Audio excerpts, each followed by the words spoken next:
As far as the learning theory goes, I have chosen to create my lessons that go in a sequential order. This is so that they're easy to understand the new material, retain what they have learned, but also process what they're reading and the activities that they're doing.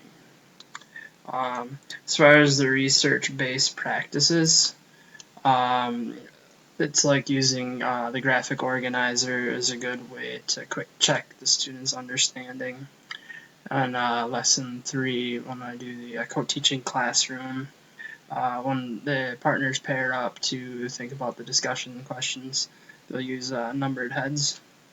And then the final one that I found is that having clear lesson goals helps stay focused on what we're learning in the content and not drifting away from something different so that we can stay on task.